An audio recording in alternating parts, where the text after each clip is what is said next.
D&D number 13, For Unto Us in Jesus' Name, chapter 37. It is December 31st, 7:30 a.m. Pacific Standard Time, Tuesday morning at the West End Sports Medicine and PT Clinic, Los Angeles, California. Ray Lynn pulled into the parking lot. She'd been called and told to meet with the manager in her office at 8 a.m. She hadn't been able to sleep, and so she decided to get dressed and go on to work. She first saw Cali off, who was going with Melody over to the Kinos to find something better to wear to the dance tonight. They'd been able to find a few things at the thrift store, and Ray had worked tirelessly on making them age-appropriate. But then Melody and Cali were chatting on the phone, and they decided to go shop Jeffy's and Mrs. Kino's closets. Right now, though, Raylan's heart was beating a mile a minute, because this was it, she guessed. They were about to let her know if she would be fired. Looking around, she thought there was an awful lot of cars in the parking lot for it being so early. To waste some time, she pulled out her phone and scrolled through the social media that Cali had pointed out to her this morning. She was trending, Cali had said. Of course, that wasn't true. It was JoJo who was trending. One video zeroed in on the fierce expression on his face when he'd said, "Stop, now." There was a comment below that said, "When JoJo talks, even Karens listen." She'd already watched that one several times. He was really, Raylan thought dreamily, about as masculine as a guy could get. There were some other parts of the video, too, that had been reposted, like one of Mrs. Kofer slapping Raylan over and over. The comments were mostly all in defense of Ray, though there were some wondering what she'd done to deserve the slap. There was more full-length video of almost the entire exchange, or at least the exchange, once Mrs. Kofer had become loud enough to get everyone's attention. Poor Lexi was humiliated. It was Lexi who Raylan was most concerned about. The girl had gone onto her social media accounts and complained bitterly about hating her mother, and did that just make her a horrible person? Raylan could see that the girl was torn up emotionally, and this was not good for a girl her age. She scrolled some more on YouTube and found other directions the videos had taken. This is a reminder. Walk s'mores.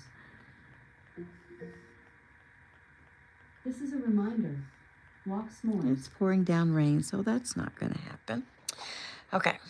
She scrolled some more on YouTube and found other directions the videos had taken. Some comments were lewd sexual suggestions, saying Ray Lynn could come do physical therapy on them anytime, day or night, with hundreds of likes.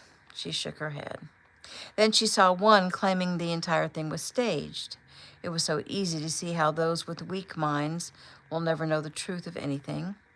Then she read one comment that took off on its own thread, saying Mrs. Kofer was probably right and made to look like she's the bad guy, and that Raylan was probably a diversity hire and incompetent.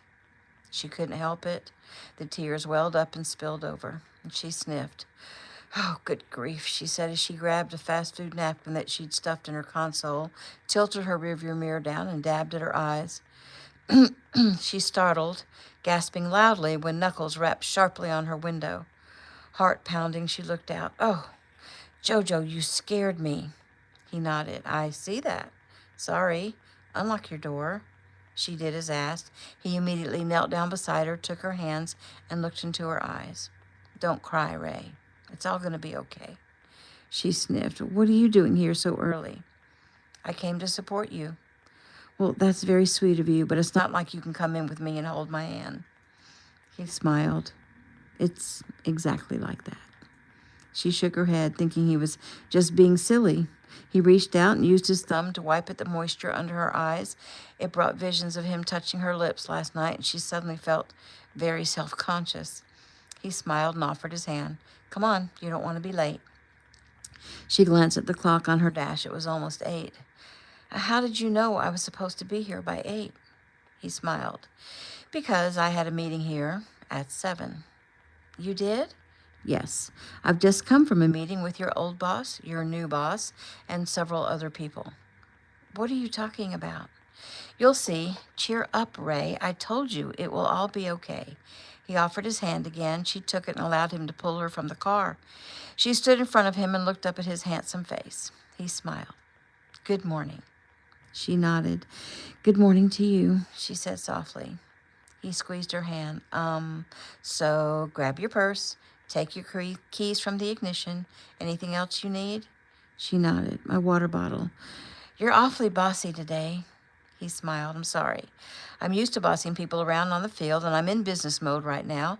It looked like you forgot those two things, and that would be understandable because your mind is a little distracted right now. Let's head in. She walked beside him. He opened the door for her. She looked around the reception area and nodded at a few of her co-workers who were standing around talking, and she felt embarrassed to see them after being sent home the day before, but they greeted her cheerfully. JoJo escorted Ray through the doors to the large PT area and then to the right toward the offices. They went into Mrs. Fletcher's office. Ray nodded at the woman. A man was there that Raylin didn't know. JoJo spoke up. Raylin, this is Brian Cantor. Ray offered her hand and nodded politely, and Brian shook her hand and smiled warmly. I'm sorry for the hard day you had yesterday, Miss Quinn. Ray nodded. I'm not sure what to say. Ray, Mr. Cantor is the owner of this facility, JoJo went on. Ray's eyes opened wide. Oh. Everyone, please take a seat, Brian said, as he seated himself behind Melinda Fletcher's desk. Melinda sat in one of the 4 chairs remaining. JoJo, will you ask Les to come in? Brian said. JoJo poked his head out and nodded at Les. He came in with a smile and sat in the chair next to Melinda. Those 2 chairs were against the wall in front of a window, and JoJo and Raylin sat in the 2 chairs that were in front of the desk. Okay, so let me begin this meeting with the elephant in the room, Brian began. Miss Quinn, I know you believe that your job is on the line, and I want you to know right now that as long as you choose to do so, you will most definitely continue working here. Her eyes opened wide, and a beautiful smile bloomed across her face, and JoJo smiled down at her and took her hand and squeezed it. I've looked into your records, Miss Quinn, and I understand you graduated early from high school. You were at the top of your class in an accelerated program to get your DPT. I've spoken with or texted with dozens of patients that you've worked with since you began here this past August. You've never called out of work, you've never been late, and you left early only once, and that is when your sister was assaulted at USC a few weeks ago. I've spoken with your coworkers. It is the consensus of those co-workers that you didn't say or do anything wrong to Mrs. Cofer yesterday, and I apologize that she assaulted you. Well, she only slapped me, Ray said, automatically reaching up to touch her cheek. And Brian nodded. Well, that is assault. No one is allowed to strike you. She nodded. I am also sorry that no one other than Mr. Adams stepped forward to defend you, but that is really my fault. They weren't quite sure how to handle that circumstance. It has now been addressed. Melinda has admitted to me that she had no idea of what you said or what Mrs. Cofer said was true. She only knew that the Cofers represent money to our facility. She now sees that sometimes money cannot be the motivating factor in a situation. She thought she was doing what I would want, and that is what makes it my fault. I have not been clear enough in stating the ethics upon which this business is based. Well, I do apologize, Melinda said quickly. I'm sorry I made it look like you were in the wrong, Raylin. I realize that must have been embarrassing for you. I hired you because your credentials as a student were the top of your class, and you've always been a hard worker, and your co-workers all have nothing but good things to say about you, and I consider you a huge asset to our team. Thank you, Raylin said softly, her heart already starting to heal. Ms. Fletcher did tell me that she thought you provoked Mrs. Cofer, Brian said. Ray's brow creased as she thought. She told me that yesterday, and I was in such shock I didn't question her. But really, she said as she turned to look at Melinda, how do you think I provoked her? Melinda frowned. You said that she didn't care about her own daughter. Ray shook her head. Well, I don't remember exactly what I said, but I'm sure that's not what I said. I listened to the security footage. It sounds like that's what you said, Melinda defended. Ray looked up at Mr. Cantor. Would it be possible to listen to the tape? Because I'm sure that's not what I said. She asked so meekly she could hardly turn her down. He could hardly turn her down. Melinda went to the computer and played the footage. It was hard for Raylin to watch the video. She grimaced as she listened, and then she said, Stop. Back it up. Listen right there." They all strained to listen carefully. "What I'm concerned about is Lexi, and I'm thinking maybe if you were as concerned about her See," Ray said. She cut me off. "I didn't say if maybe she was concerned about your daughter. I didn't say if maybe you were concerned about your daughter. What I was going to say," and she cut me off, "was if she were as concerned about her ankle as she was about the dance competition, then she would try to understand that Lexi's ankle could be permanently damaged. Like forever. That is what I was going to say." They all listened again and realized that she did indeed cut her off. "I stand corrected again," Melinda put in with a smile. Ray smiled at her. "Well, that's okay. When things are crazy, it's hard to hear everything." JoJo smiled. This girl keeps showing Christ-like qualities, and it was making his heart feel like she was the one. He snapped out of it when Brian spoke again. "Okay, then, moving on. Mr. Adams and I had a long talk last night, and we brainstormed a little, and we came up with a solution to the way this business is structured. Ms. Fletcher is an excellent business manager and will remain so. I have decided upon JoJo's suggestion that we also need a manager and leader for the therapist, and have asked Mr. Moore to fill that position for now. He's going to give it a try and help to carve out what his duties and requirements will be, so we will give him some leeway while he and I work this out. So, Miss Quinn, you will now answer to a new boss, Mr. Lester Moore, who also has nothing but good things to say about you." Ray glanced over at Les, who smiled and winked at her. Brian went on, "From now on, if there's any trouble, call for Mr. Moore, who will try to always be available on the floor, though he will also be taking care of patients himself." "Like me," JoJo added quickly. Ray smiled at JoJo and then at Les. "Now," Brian continued, "what's to be done about the Kofers? That is the question of the day. I've spoken to Mr. Kofer because his wife refused to speak to me.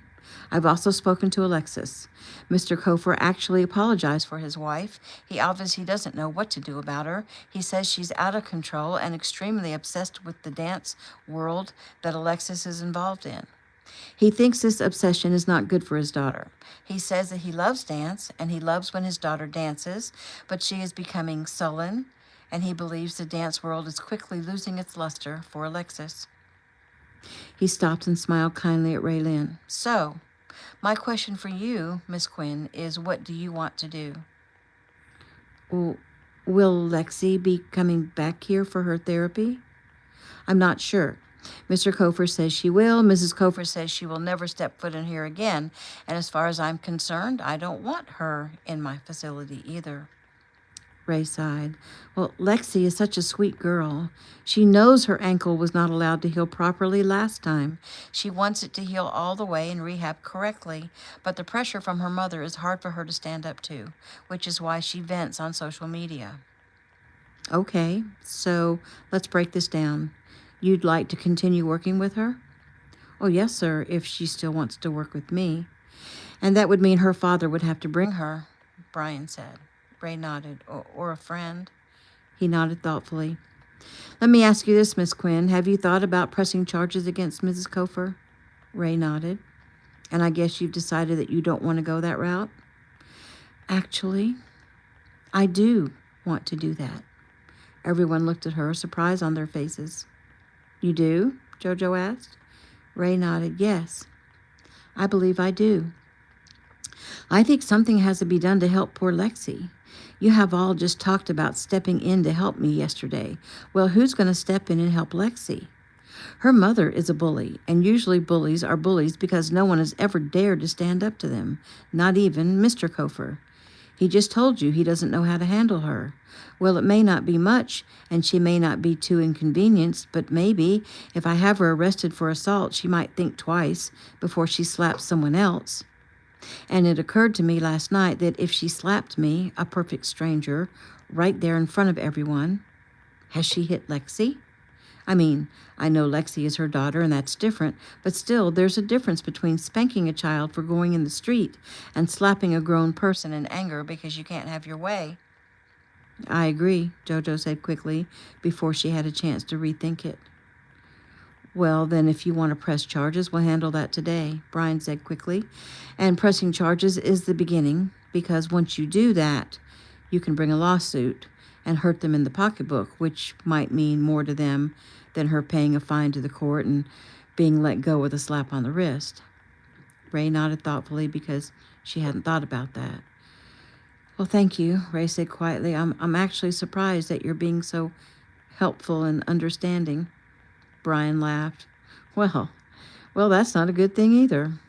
Maybe I need to be a little more accessible to my employees. I'm willing to step up and do the right thing, and I'm glad JoJo thought to bring this all to my attention. Mr. Cantor, Melinda began, we will lose some business over this. He sighed. Well, I'm not as concerned about that as I am concerned about doing the right thing. I'm not concerned about losing the Koffers, but like Miss Quinn, I am concerned about Lexi. Oh, that's good, JoJo said. And now that I hear you say those words, I'm pretty sure that I can make up for your lost business. How? Melinda asked. He smiled. Oh, with my charming personality. They all chuckled. No, really, the Koffers have pull over the dance community, but I and my family have pull over the sports communities. Not just football, but most all sports, including martial arts. We have connections in baseball, in volleyball. We have millions of social media followers, and we have our secret weapon.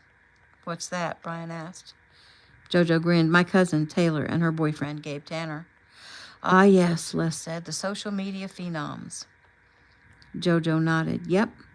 But you know what else? We have an in the dance community, too. Have you ever heard of Carol Smith, Toby Nash's wife? Yeah, she's a judge on America Can Dance, right? Well, actually, she used to be, but now she's a producer of the show. But what she actually is the director of the New York School of Dance. And there is a Los Angeles campus of the New York School of Dance. I know, because my cousin dances there. And Carol Smith is like family to us. So what I'm saying is you are not going to be hurting for business, because we Adams and Kinos like to endorse businesses based in honesty and integrity and helping others. As a matter of fact, Mr. Cantor, you may have so much business that you'll have to open a few more locations. Brian raised his eyebrows and nodded with a smile, and Ray Lynn smiled, because this day was turning out to be really awesome. Brian thanked everyone and adjourned the meeting. They made their way out to the main area, and Ray was surprised that the other therapists and office workers alike were there, applauding her. Her cheeks turned pink, and JoJo put his good arm around her, and she looked up at him. He'd done this for her. It was him who thought to call Mr. Cantor and make everything right. She turned to him. Thank you, JoJo. I can't believe how you turned this all around. Oh, you're welcome. I hurt so much seeing you suffering yesterday. It broke my heart. So really, I did this for me. Or for me, too. It's such a relief. Phew, he said with a laugh. She giggled. Well, it's about time for me to start my therapy, he said. And I should have a patient coming in any moment, she agreed. And you get off at what time, he asked. I get off at 1. And what are you going to do then? Well, I didn't sleep at all last night, so I'm thinking since I'll be out late tonight, I'd better go home and take a nap. He nodded. Good idea. But let me just say, I'm not going to keep you out too late tonight. After all, the Rose Bowl is tomorrow. She nodded. I know. I'm so excited. A night with you and the Rose Bowl, and I still have a job. Right now, life is pretty darn good. He nodded. It's always good as long as we're working for the Lord. Okay, so I don't want to keep Les waiting, so if I don't see you before I leave, I'll see you at 6 tonight. She smiled. I am very much looking forward to it. New scene. It is still December 31st. It is 3 p.m. Pacific Standard Time, Tuesday afternoon, at the Quinn home, Los Angeles, California. Melody pulled up past an old green truck to right behind Ray's car at the front of the little blue house. Okay, Kay, you want me to help you get everything in? Kaylee shook her head. Nope, I got it. Thanks, Mel. This was a blast. She gathered up several dress bags from the back seat. As it turned out, Jeffy and Shelley decided that they needed to clean out their closets and ended up giving Kaylee several dresses and pairs of shoes and coats. Melody watched her head toward the door, and then she tripped over one of the longer bags and dropped a bag full of shoes, and she jumped from her car. Laughing, she helped pile things back into Kaylee's arms and unlocked the door for her. And once she was sure Kaylee had all the things inside, she waved. Okay, Kaylee, see you in a few hours. Bye, Kaylee said as she kicked the door closed and took the load in her arms to her bedroom. She began unzipping dress bags and laying things out on her bed. In a few minutes, she was going to wake up Ray and see if she wanted to change her outfit for tonight. New scene. December 31st, 3 p.m. Pacific Standard Time, Tuesday afternoon. But now we're at the Ameritech offices, Los Angeles, California. Christy leaned forward to look closer at her screen and watched the man, now leaning against the front of his green truck, smoking a cigarette. She had a bad feeling. She clicked some keys and pulled up a better view, trying to get a shot of the license plate. She went backward in time to before the man was out of his truck and zeroed in and got the number. Immediately, she sent the number to the ALPR. It came back to an Eloise Nibbs. Obviously, this guy isn't Eloise. Also, the address it came back to was over in Torrance. Christy hadn't been personally monitoring the security cameras set up on the Quinn home. It was impossible to personally monitor every security camera in every place and every case that Ameritech was screening. It was AI that had alerted her to something out of place or not normal. She backed it up and found an old model green pickup 2 different times at the house next door. Further checking showed the pickup driving by several times. She picked up her phone. Agent Driver, she said the moment he picked up. I have a bad feeling about a guy who seems to be watching a home. Which home? The Quinn home, sir, and both girls are currently there. I'll be right there. He came in to see what Christy was seeing and almost instantly picked up the phone. Davis, Jeff said. Sir, there's someone watching the Quinn house. A plate of a green Ford pickup comes back to Eloise Nibbs. And Ryan Nibbs is he's the one who was arrested recently trying to get to Cali. Got it. Thanks. Good work. Stay on the line. He clicked over and immediately called for agents in the area and then local police. New scene. Kaylee arranged all of the dresses and shoes, then headed to Ray's room and quietly opened her door. Ray, she said softly, trying to not startle her. Raylan turned and smiled. Hey, Kay. How you feeling? So good, she said as she stretched. Kay smiled. That JoJo, he's amazing, huh? Ray nodded with a sigh and a smile. He is amazing, she agreed. He must have been on the phone half the night to make happen what he made happen. And then he was at West End this morning before me. Took care of business, had therapy, went to football practice, and he'll be here in a few hours. I guess I need to get up and eat something and get a shower and start getting ready. Yes, you do. But first, you need to come see what Dr. Kino and Miss Shelley sent home with me. She sat up and smiled. Oh, well, that sounds like fun. Let's go see. She got out of bed and started toward the door. Kaylee turned to head back to her room and gasped. A man stood in the hall, smiling and holding a large knife in his hand. The man laughed. Scared you, huh? What? Who are you? Get out of my house, Kay screamed. Still inside her room, Ray instantly picked up her phone and sent the word help to the one person she knew would do it immediately. Kay ran back into Ray's room, slammed the door, and locked it. You can't hide in there forever. I just want to have a little conversation with you. That's all. Go to hell, Kaylee screamed through the door. The large man shoved his weight against the door once, twice, and simply broke the door down, and both girls screamed. The man laughed. Let's see, which one of you is Kaylee? Scott said it was the younger, sexy one with shorter, lighter hair. So that would be you, he said, pointing at and walking toward Kaylee. Kaylee turned and grabbed the small lamp off of Ray's bedside table and threw it at him. He knocked it aside and grabbed for the girl. Ray ran at him. You leave her alone. She reached for his arm, grabbing his wrist with both her hands, trying to keep him from using the knife to hurt her sister. He tried to make her let go, but she wasn't budging, so he finally turned his attention completely on Raylyn, which was just what she wanted. He wrestled her down onto the floor beside the bed, holding the knife over her. I don't want to hurt you. I just want to have a conversation.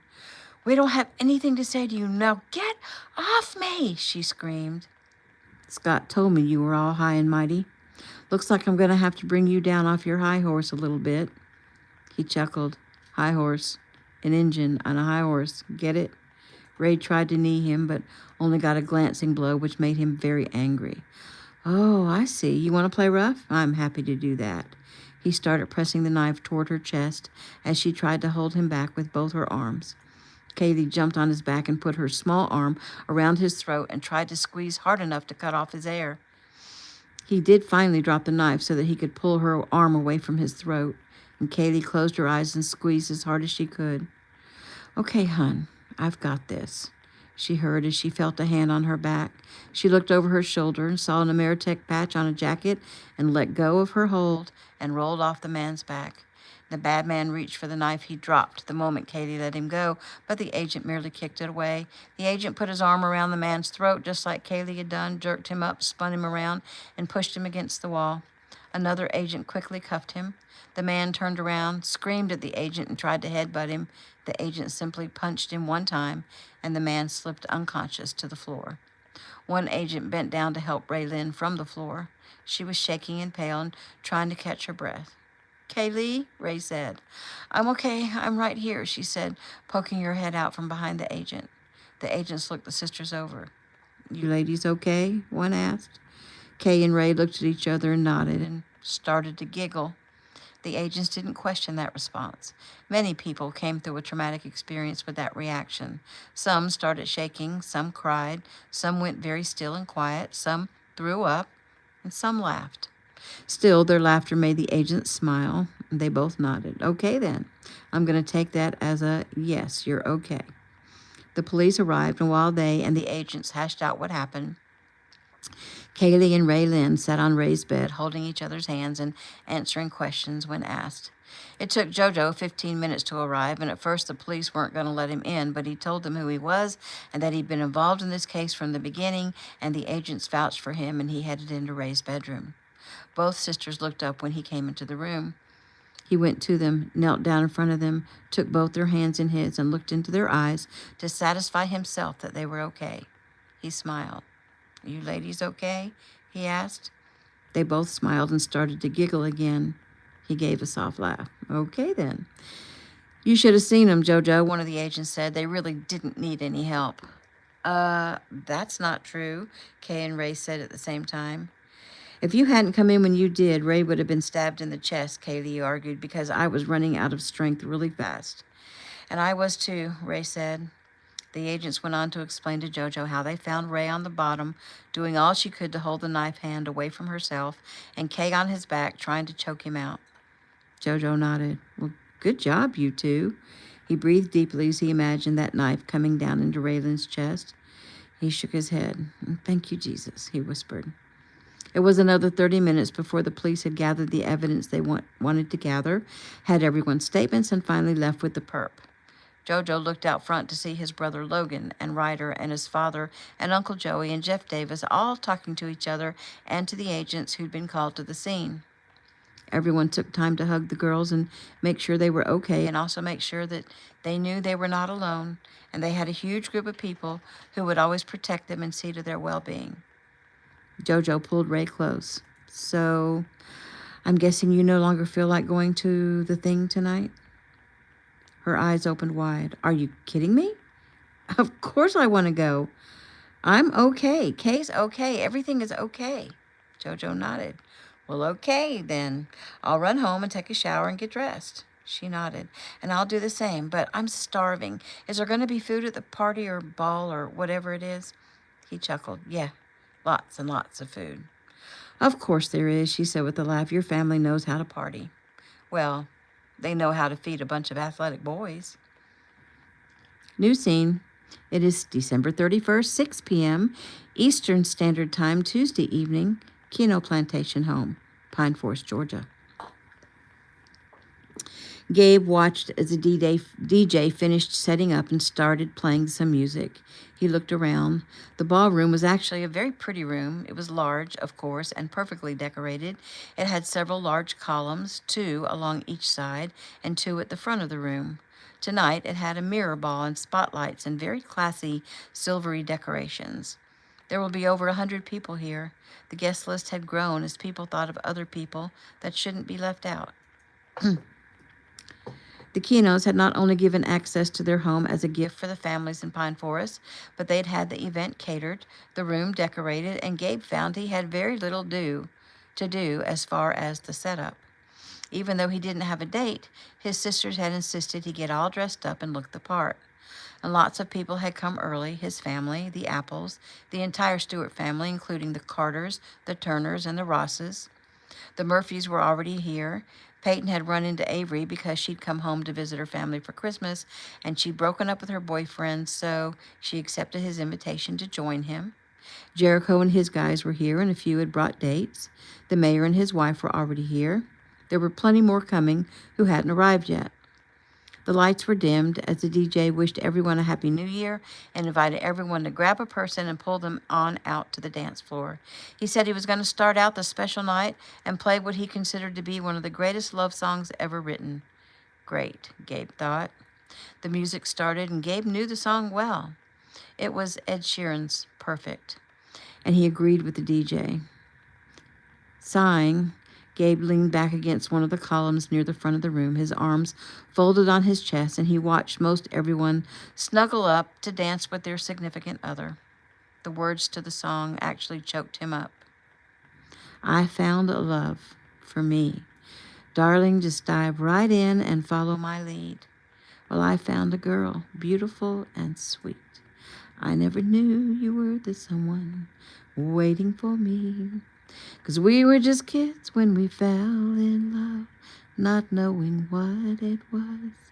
I will not give you up this time. Darling, just kiss me slow. Your heart is all I own, and in your eyes, you're holding mine. Baby, I'm dancing in the dark with you between my arms. I wasn't going to sing that song. I started reading it and ended up singing it. Couldn't help it. Oh, well. Let's see. Gabe's eyes wandered over the people in the room. His father holding his mother close, his hand on her hip, a little too low, almost on her backside. Uncle John and Aunt Jody snuggled up together. Brody twirling Daisy and then pulling her close. Violet and CJ barely moving as they swayed together. Gabe felt the strong tug on his heart and blew out a breath and listened. Well, I found a woman stronger than anyone I know. She shares my dreams. I hope that someday I'll share her home. I found a lover to carry more than just my secrets, to carry love, to carry children of our own. We are still kids, but we're so in love, fighting against all odds. He wanted Taylor at this moment more than anything he'd ever wanted in his life. His eyes shifted again. It seemed everyone moved until there was a space to walk right down the middle of the floor that made a little corridor. His eyes followed the corridor to see a girl at the far end of the room, and his eyes blinked. He must be losing his mind because the girl had a gorgeous body and long dark hair, just like Taylor. He stood up straight and rubbed his eyes and looked again. She was walking toward him wearing a silvery dress with tiny straps. It came to mid-thigh and then had silvery fringe hanging from the hem. He pushed himself off the column where he'd been leaning back, and he stood straight. She looked exactly like Taylor. Then finally, she was close enough to make eye contact, and his heart started beating hard. He moved forward quickly then, through the corridor, and she started running, and he stopped, and she jumped into his arms. Kate, she cried softly. He hugged her tight. It was really her, or he'd died and gone to heaven. He buried his face in her hair. It's really you, he half stated, half asked. She giggled. It's me. Surprise. He squeezed her hard one more time and set her on her feet. He cupped her face in his hands. He bent his head, and he kissed her with all the love he felt.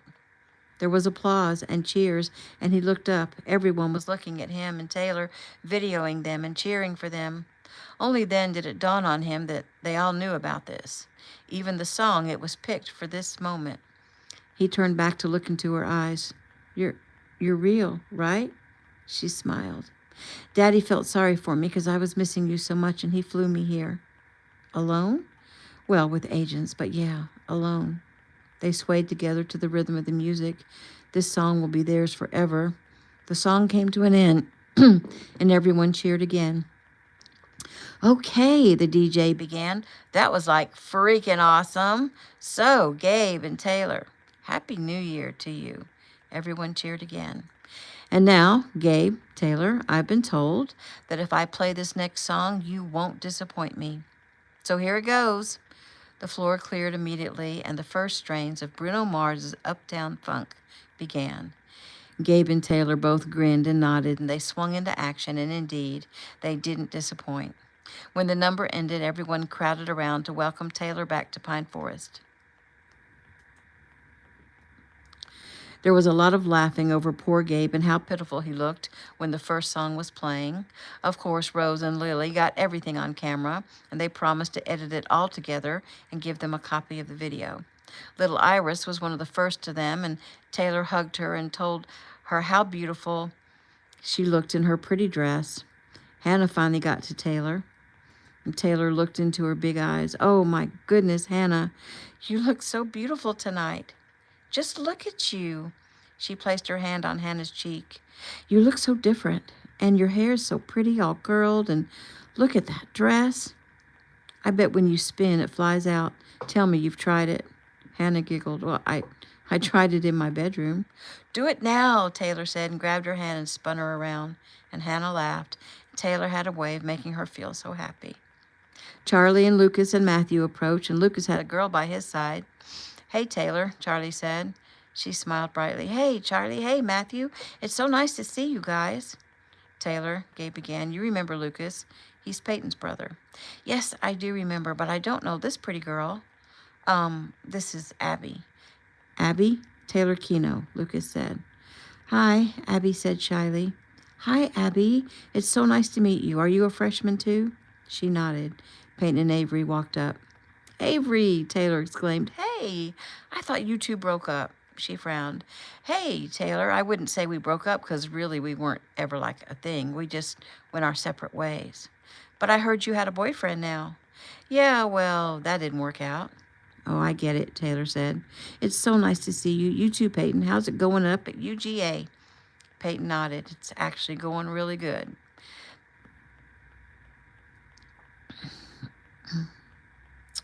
Sorry, my computer skipped. Peyton nodded. It's actually going really good. They spoke a few more minutes, and one by one, everybody went back out onto the dance floor. Finally, Gabe said. He grabbed her hand and pulled her out of the ballroom, through the large dining room that had 3 dining tables filled with every kind of goodie, through the kitchen, turned right, went across the large foyer and into the back den, where he took her in his arms and kissed her again. His hand went to her thigh and pulled her leg up toward his hip, and she moaned. Oh, I'd better stop. I just wanted to get you alone for a minute. Then don't stop, she sighed. Well, I'd better because I'm thinking about dragging you up to your room and doing more than just kiss you. She laughed. I don't think you'd get past the agents. Oh, they're here? Yes. He touched her face. I have missed you so much. I missed you too. I can't believe your dad let you come out all the way out here. Well, he can't stand to see me cry. What made you cry? I got a bunch of guys calling me and asking me to come to a New Year's Eve party with them, and it made me cry because I missed you so badly. He smiled and kissed her and sighed. Well, how long do you get to stay? Well, I have to be back at school on Monday, and he'd rather I don't travel on Sunday if I don't have to, so I'm leaving Saturday afternoon. Gabe nodded. 4 days. That gives us 4 days together, and then I'll be out there a week later. We can handle that. She nodded. And I'll get to see you before you report to training camp, right? Yes. This is it, Tay. I'll be training and going to school. You'll be finishing high school. We're actually moving forward toward our goals instead of in a holding pattern. It's going to be so good. She nodded and looked up at him. Oh, how I love you, Gabriel Tanner. Me too. I love you too, Taylor Kino. One day to be Taylor Kino Tanner. Oh, say that again, she said. Taylor Kino, Tanner. She smiled. New scene. It is December 31st, 6:30 p.m. Pacific Standard Time, Tuesday evening at the Golden Hotel Ballroom at Los Angeles, California. Logan, JoJo, young Eric, and Ryder Bell stood in a circle watching the gorgeous departing scenery as the girls left to go to the ladies' room. Melody, Raylyn, Jordan, and Cali were like something out of a fantasy, especially all dressed up in their New Year's evening finery. None of them were over the top, which the guys appreciated. They were all too beautiful to have some strange designer gown that called attention to them. Melody wore a gold sparkly floor-length dress with cap sleeves. The gold matched her brown caramel-colored hair. Jordan wore a silver dress with thin straps at the shoulders and a split to mid-thigh, showing off her long, muscular legs. Kaylee wore a floor-length bright pink, sparkly A-line confection. She looked sweet and perfect, and the pink contrasted against her thick, dark hair, and her tan-colored skin was mesmerizing. Raylyn wore a long black sequin-covered dress with a corset-like bodice. Her shiny black waist-length hair complemented the dress perfectly. She wore her necklace, the one with the gold cross and teardrops. JoJo had to tear his eyes away from the soft tan skin where it lay. All four guys shook their heads as they watched them go and then looked up at each other and laughed. "Well, that's quite a spectacle," young Eric said softly. Logan nodded. "Are we some lucky guys or what?" "I'm feeling pretty darn blessed," JoJo agreed. Ryder grinned. "I'm the one who's out of place here, and I'm feeling really, really grateful." They all laughed. "Well, you're not out of place, bro," JoJo said. "You're simply a latecomer." They smiled at the group approaching them. It was Alec and Desi, and Zoe and Brooke. And Desi, dressed in a frothy navy blue gown with lots of ruffles, looked like she was about to pop. Zoe and Brooke looked like different people altogether. JoJo almost didn't recognize them. They were both blondes, something JoJo hadn't realized when he'd pulled them off the streets.